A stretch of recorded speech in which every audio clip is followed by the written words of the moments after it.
Happy Camper Radio, episode 009. Come on, let's go camping.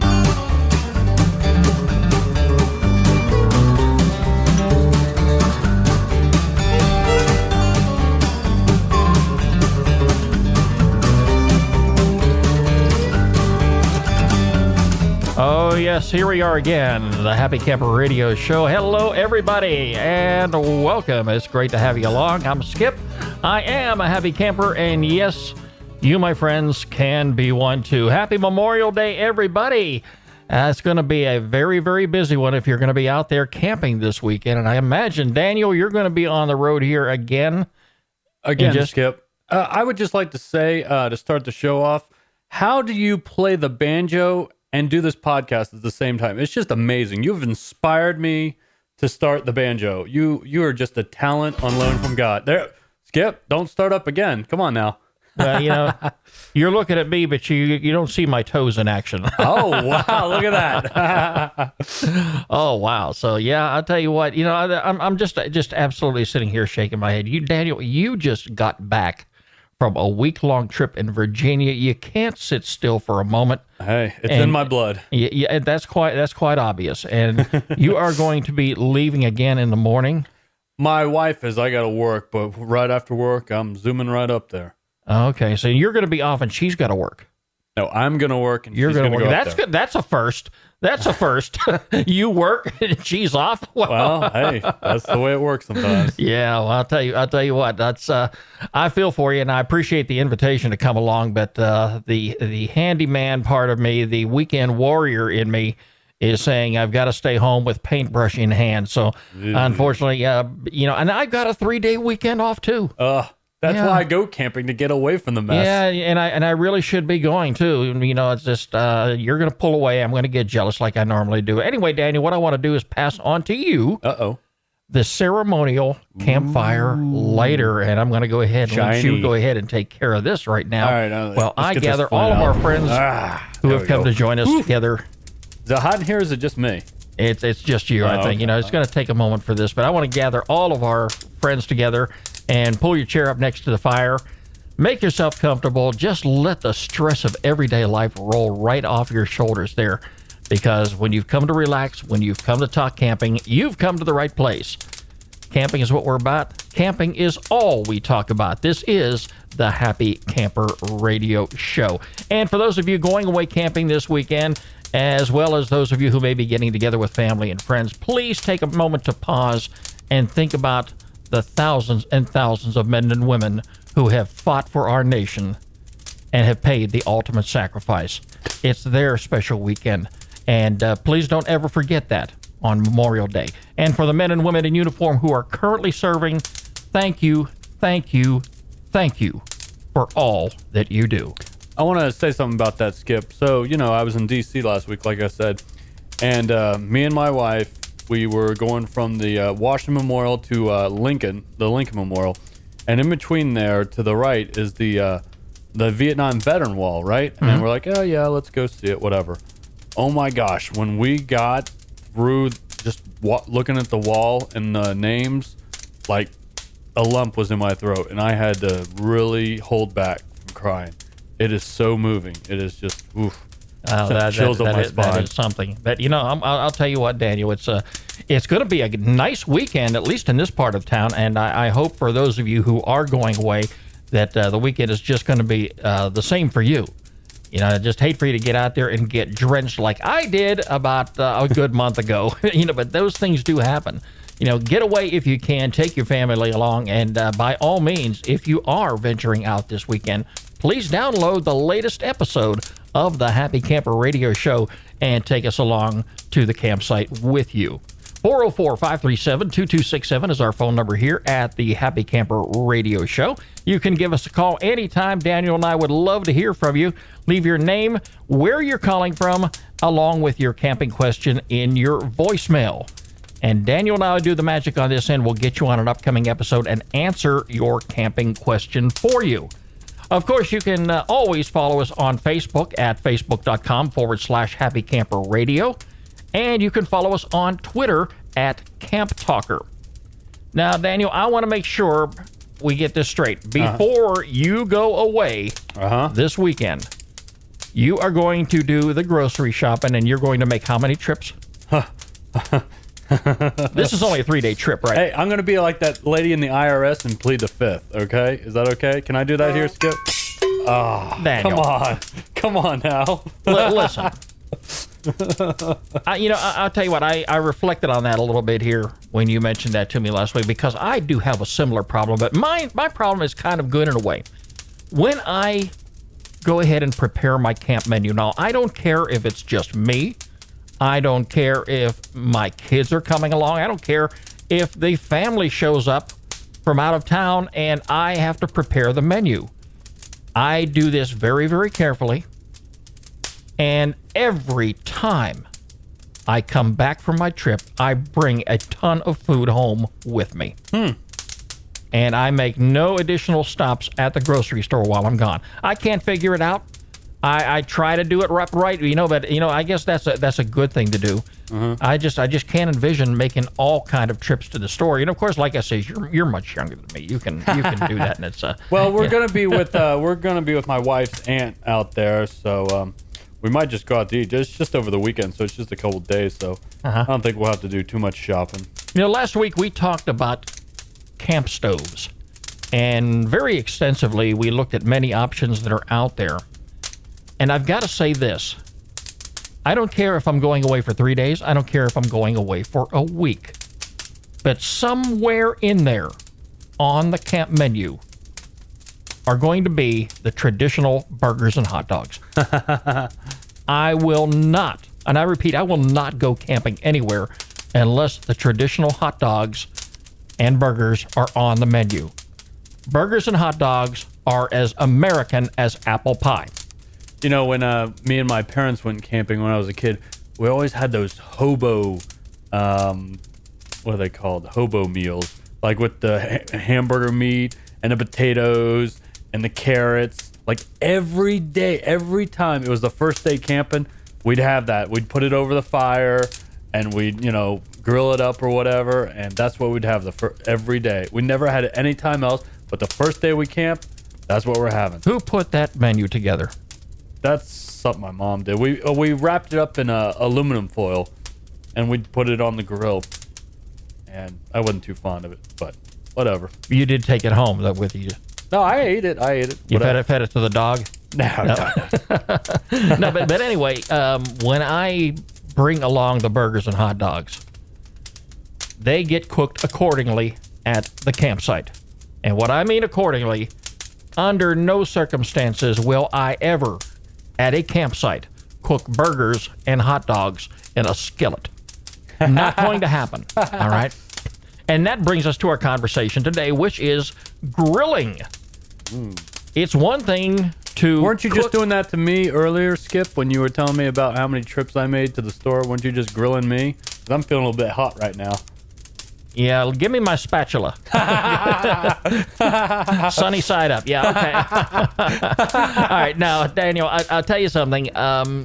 This is one thing I want to talk about today, because it's one thing to cook at the campsite. It's another to grill. Now, I'll say this. If you are going to a public campground or a private campground, and I have been to many throughout my camping career, just about every site that I visited had a grill at each individual site. For those of you who are just getting started, and I hope they are inspired by this program here, the Happy Camper Radio Show, and have never camped before and went out there because of you and I kicking back and forth and encouraging people to get involved in camping. If you're out there buying your camping equipment and you're working on a tight budget, it doesn't necessarily mean you have to go out and buy a grill, all right? Because in a lot of cases, you're going to find them at the public and private campgrounds. Now, here's something else you want to consider also. Those grills, being the fact that they are where they are going to be used quite frequently. In a lot of cases, the party who is at your site before you arrived there did not take the time to clean it in preparation of your arrival. So that means you're going to have to go ahead and make the necessary preparations. I would encourage everybody who is going to be using a grill at a public or private campground, a grill that belongs to that facility, to bring a wired brush with you. It's a smart thing to do. They only cost a couple of bucks. You can buy them at your local hardware store. You can buy them at your big box store that sells paint and plumbing supplies and all those things. They're just a couple of dollars. Pick one up, throw it in your camping supply box, and forget about it, because it's going to be there. You'll know where to find it when you need it. And it's always good to go ahead and take that and really brush down that grate very, very well, because you never know what's been on it. You're going to probably have, bits and pieces of tree limbs and debris that fall on top of it. You may have some leftover food that got overly cooked and is on that grate. You want to go ahead and scrub that down real good, and you want to wash it off real well, because you are going to be preparing your food on there. And the only thing you're really going to have to bring is the charcoal, the lighter fluid. And I'll tell you something else, Daniel, what I like to do too is whenever I'm cooking, get some of those mesquite and hickory chips and toss them in there on top of your charcoals, and really, really add that outdoor flavor to your food. Okay, now I have to ask about this. When we grill on those charcoal grills or whatever that they have, we always put aluminum foil, because we don't want to take any chances. We always put aluminum foil on top and then grill stuff that way. What do you think about that? I've never done that before. Oh, really? We've I'm always done that. I just can't see doing that, and I'll tell you why, because you're not getting the charcoal flavor coming up there into your food as you prepare it. But I mean, I'm not saying that won't work. Right. I've never done it. I've never experienced it. Okay. But I always make sure that if I'm going to be using a grill at a public or private campground that belongs to that facility, I'm going to go ahead and make sure it's very, very clean. Yeah, they do get dirty. Yeah. And make sure by all means that you bring along your camping utensils, your forks and your spatula, and by all means get yourself one of those aprons, because you're going to do this up in style, and you want to be looked upon by all your fellow campers out there as the person who knows what he's doing behind the grill at the campsite. Skip, what does your apron say? Is it anything special, or you just have a plain? Does it say? That is a big secret. Oh, that is my big secret. Okay. If I don't want anybody to see it, I turn it inside out. Now, I'll be honest with you, though. That's one of the things that I really, really take advantage of when I am camping somewhere, is to go ahead and use the appropriate facilities to cook my food if they have them available.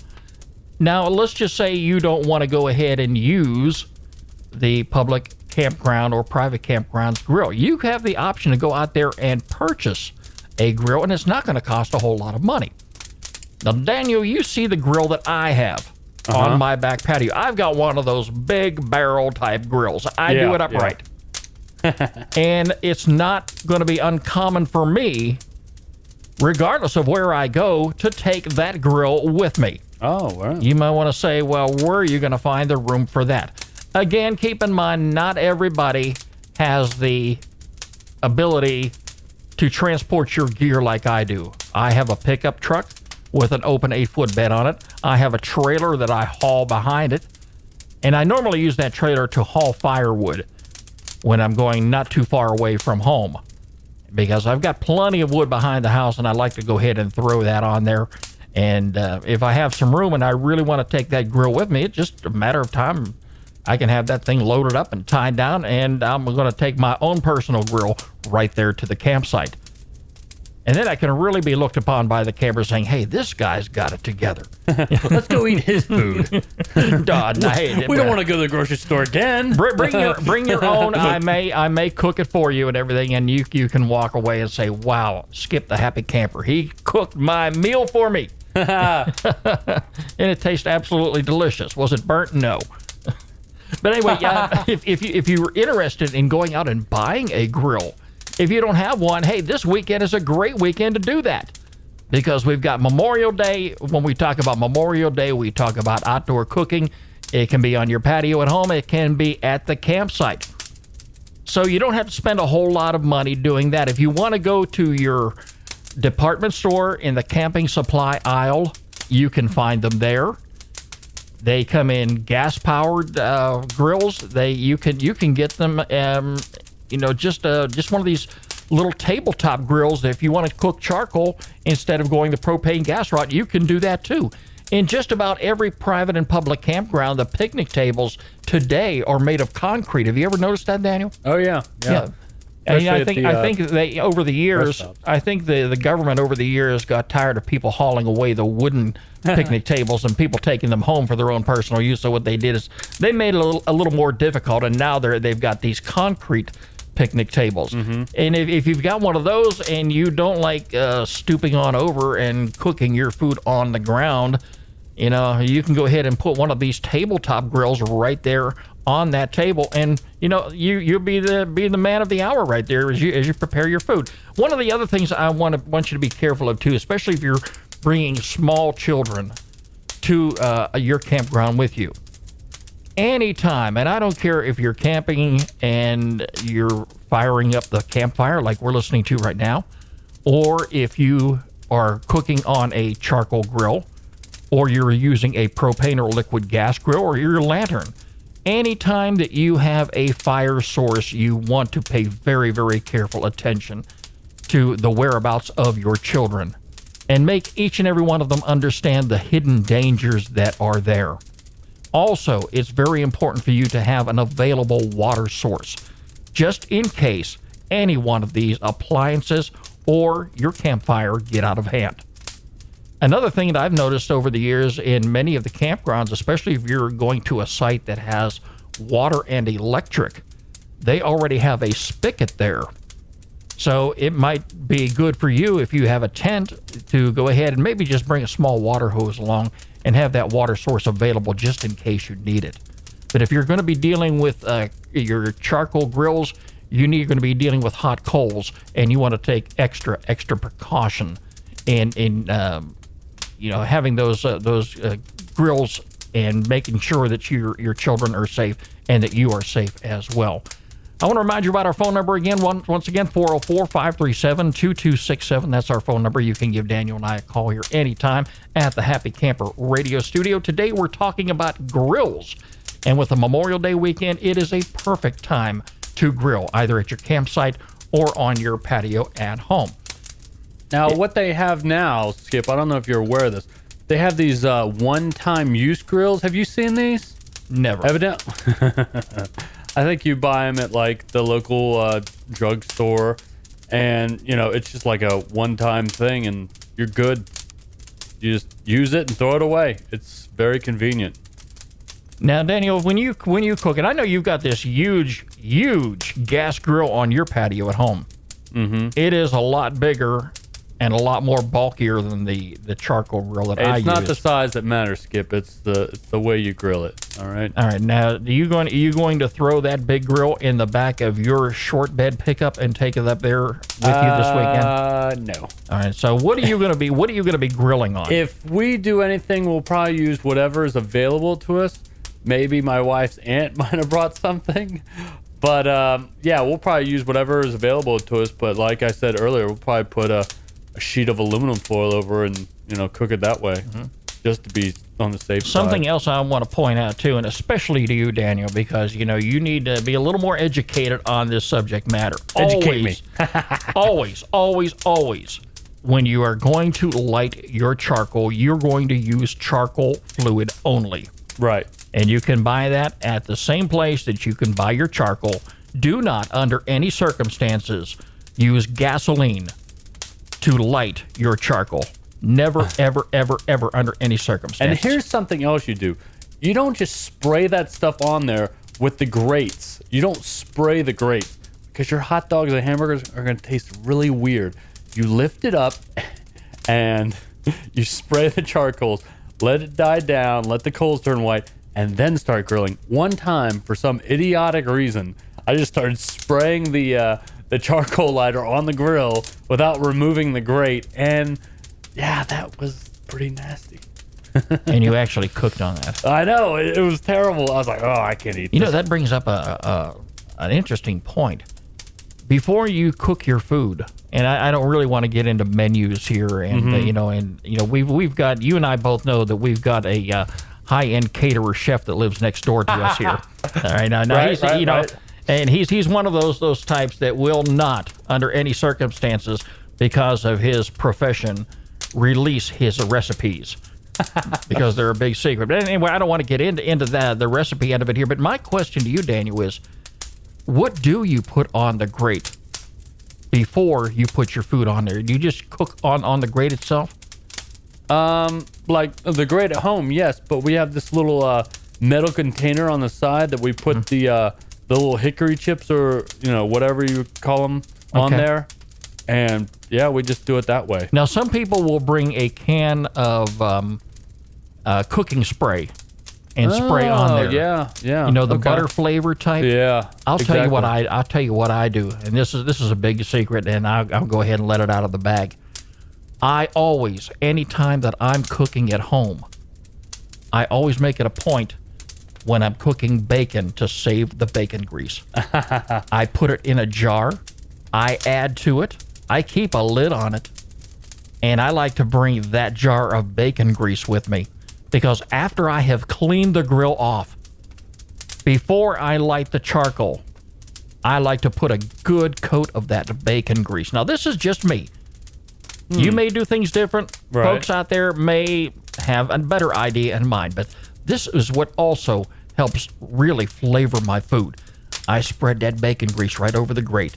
And once I do go ahead and get the charcoal lit and that grate heats up and that bacon grease melts, and you put your food on that grate and you start cooking, you get that bacon flavor in your burgers and in your hot dogs. I'm telling you, Skip, Daniel. I just want to say this right now.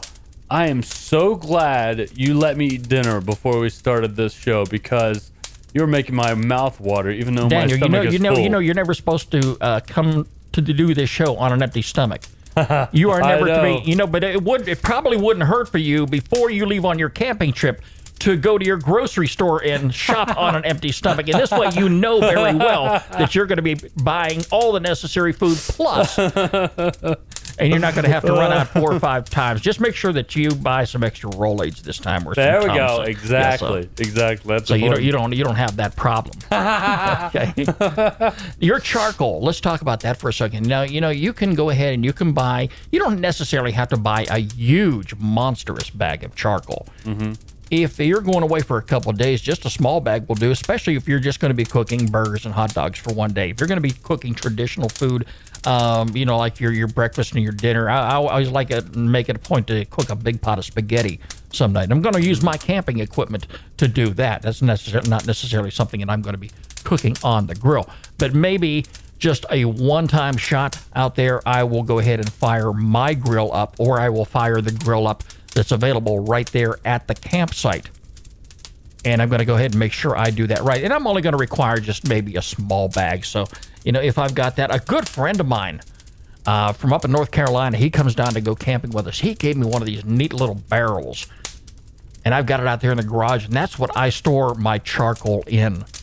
And it's not very big. It's actually small enough that I can throw that in the back of the pickup truck too.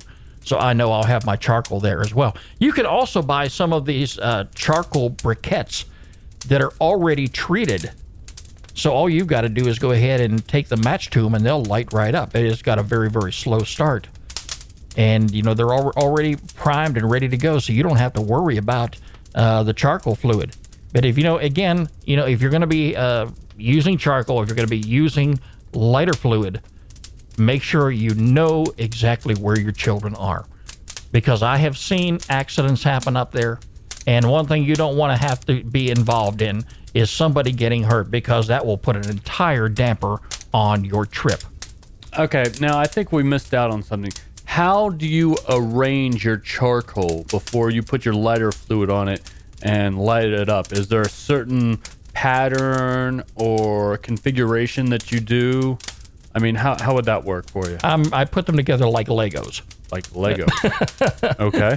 No. What I exactly do, Daniel, is I go ahead and I spread them out evenly. I don't put a whole lot of charcoal on there, especially if again, we're talking just me now. Mm-hmm. If I've got one meal to cook, I'm really not going to be using that much charcoal. Right. All right. Some people go ahead and like to stack their charcoal. Some people like to spread it around evenly, so your entire grate gets heated up evenly. That's exactly what I do, and that works very well for me. I only use what I feel is necessary to power up my charcoal grill, and I try not to overdo it. Because you can put a whole lot of charcoal on there. You can light them up, and like yourself, that's what I always do. You wait till those charcoal briquettes turn white, and you know your grate is very hot at that particular point. If you use too much charcoal, you're going to increase the heat. You're going to increase the intensity. And I have been accused by some people of burning the food out there on the charcoal grill occasionally. Come on now, that's not true. Well, no, it's You're not. It's spreading not rumors. true. Yeah, that it's exactly right. And I'm sorry to say it's jealousy. Well, some people at home. We can't all be a happy camper like you, Skip. Well, we try our very, very best, and that's why we have this program. And Daniel, know something else? I want to go ahead, not to get off subject here, but you and I have been talking this week, and this program has only been up and around for the past 9 weeks.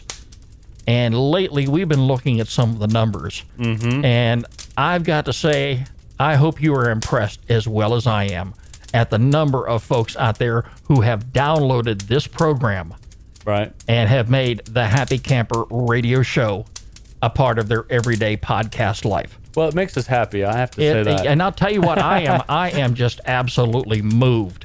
Right. It's just wonderful. And then the comments that I see on Facebook and here and there, it just really, really makes me feel good to know that there are people out there that share a passion in something that you and I really enjoy doing very, very much. And it keeps me going, and I know I see the excitement in you each and every week when you come over here. You just can't wait. You can't wait to get behind that microphone. And I don't know if it's more of you sitting in that camping chair. It's like, I'm sitting here, I'm pumping them away at the controls. I'm sitting in this. You're playing your banjo, you're at the controls, you're a man of all skills. I'm in this executive seat. You're in a camping chair. Exactly. Anyway. Exactly. Before we go on any further, let me go ahead and get us right now to our featured campground of the week here on the Happy Camper Radio Show.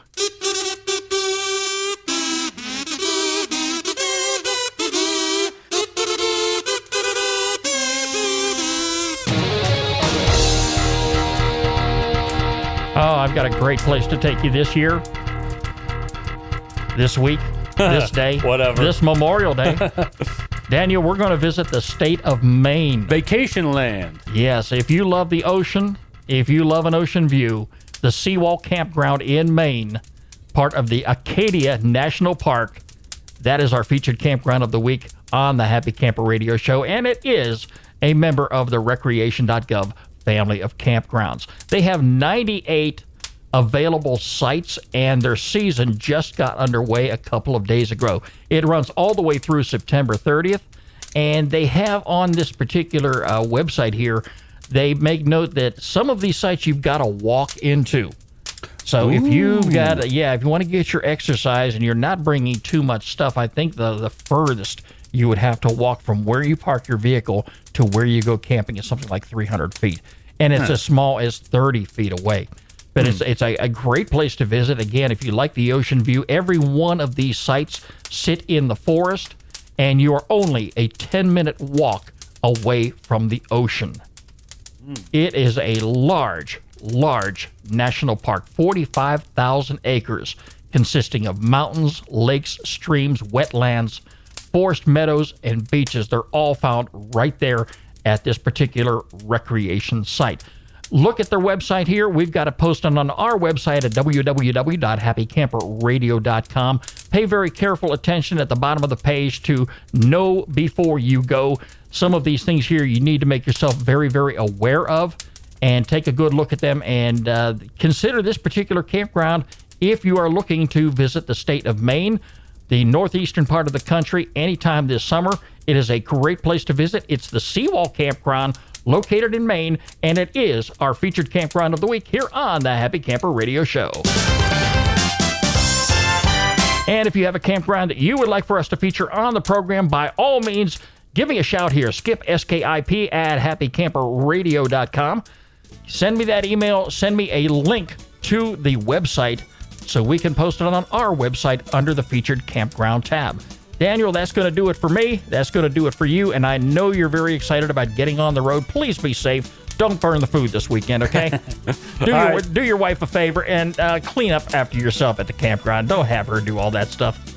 Will do, Skip. Don't forget, you can catch us online anytime at www.happycamperradio.com.